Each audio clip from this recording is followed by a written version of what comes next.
నశించాలి నశించాలి నశించాలి నశించాలి. ఈరోజు ముద్రగడ పద్మనాభం గారిని పరామర్శించాలనే ఉద్దేశంతో కిర్లంపూడి వెళ్ళడానికి ప్రయత్నం చేస్తే నాతో పాటుగా రౌతు గారిని, అలాగే తోట సుబ్బారావు నాయుడు గారిని, అలాగే యువజన విభాగానికి అధ్యక్షులుగా ఉన్నటువంటి వైఎస్ఆర్సీపీ రాజా గారిని, చిన్ని గారిని, ఇంకా తదితరులందరినీ కూడా అరెస్ట్ చేశారు. ఇది చాలా దురదృష్టకరమైనటువంటి పరిణామం. నిన్న జరగవలసినటువంటి, అంటే ఈరోజు ఉదయం నుంచి జరగవలసినటువంటి పాదయాత్రని భగ్నం చేసేందుకు ఆయన్ని హౌస్ అరెస్ట్ చేశారని చెప్పారు.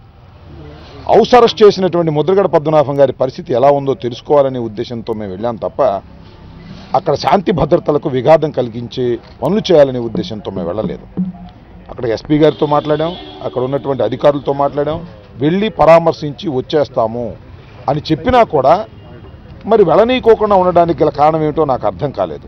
ముద్రగడ పద్మనాభం గారిని ఐసోలేట్ చేసి మానసికంగా ఇబ్బంది పెట్టాలని ప్రయత్నం చేస్తున్నదా ఈ ప్రభుత్వం, లేకపోతే ఈ ఉద్యమాన్ని ఏదో ఒక విధంగా అణిచివేయాలి పోలీసు బలగాలతో అని ప్రయత్నం చేస్తుందో నాకైతే అర్థం కానటువంటి పరిస్థితి ఉంది. ఇది ప్రజాస్వామ్య దేశం. ఈ ప్రజాస్వామ్య దేశంలో చంద్రబాబు నాయుడు గారు ఇంత నిరంకుశంగా వ్యవహరించడం అనేది చాలా ప్రమాదకరమైనది. ఇవాళతోనే ఈ ఉద్యమాలు ఆగిపోవు, లేదా దీంతోనే ఈ ప్రభుత్వాలు కొనసాగవు కూడా. నేను చెప్పదలుచుకున్నది ఏమిటంటే ప్రభుత్వాలు శాశ్వతం కాదు, మంత్రులు శాశ్వతం కాదు, అధికారులు శాశ్వతం కాదు, ప్రజాస్వామ్య విలువలు శాశ్వతం. కానీ ఇవాళ శాంతియుతంగా ఒక ప్రజాస్వామ్య పద్ధతుల్లో ప్రొటెస్ట్ చెప్పాలనేటువంటి ఉద్దేశంతో సత్యాగ్రహ పాదయాత్ర చేయాలని తలపెట్టినటువంటి ముద్రగడ పద్మనాభం గారిని నివారించడమే కాకుండా ఒక భయోత్పాతమైనటువంటి వాతావరణాన్ని ఈ కోనసీమలోనూ, రాజమండ్రిలోనూ, రాష్ట్రంలో అన్ని చోట్ల ఈ రకమైన భయోత్పాతమైనటువంటి వాతావరణాన్ని పోలీసు బలగాలతో నింపటం అనేది చాలా ప్రమాదకరమైనటువంటి సంకేతాలు సమాజానికి ఇచ్చిన వారు అవుతారు. ఇప్పటికైనా ప్రభుత్వం పునరాలోచించుకొని చెప్పాయి ఏమిటంటే ఈ సత్యాగ్రహ పాదయాత్రని ఆపేటటువంటి హక్కు ఎవరికీ లేదు, ప్రజాస్వామ్య పద్ధతుల్లో ప్రొటెస్ట్ చెప్పేటటువంటి హక్కు ఎవరికైనా ఉంటుంది. బ్రిటిష్ పరిపాలన కాలంలోనే మహాత్మా గాంధీ భారతదేశానికి స్వాతంత్రం కోసం పాదయాత్ర చేసినటువంటి గడ్డ ఇది. ఆ గడ్డ మీద ఈ రకంగా ఇంత అన్యాయంగా పాదయాత్రల్ని, ఆందోళనని అణచాలని ప్రయత్నం చేస్తే తాత్కాలికంగా ఆపొచ్చునేమో. ఏదైనా దేన్నైనా సరే నొక్కి పట్టాలనుకున్నప్పుడు కొంతకాలమే నొక్కి పట్టగలుగుతారు, తరువాత ద్విగుణీకృతమైనటువంటి ఫోర్స్తో పైకి లెగుస్తుంది.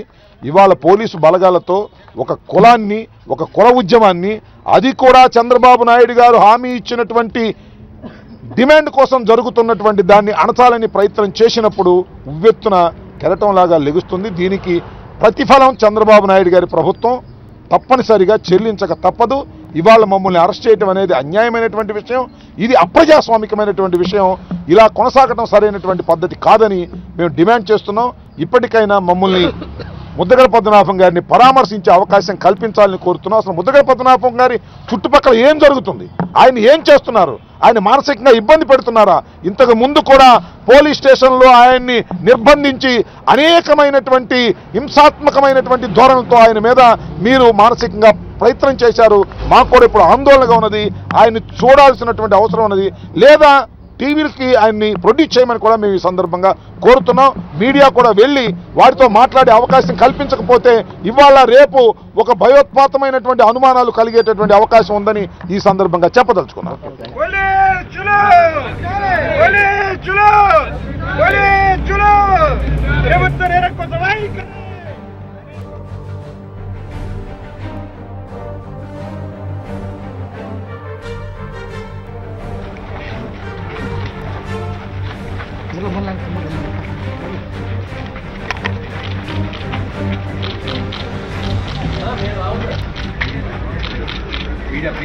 ఇక్కడ ఆగిపోతాం.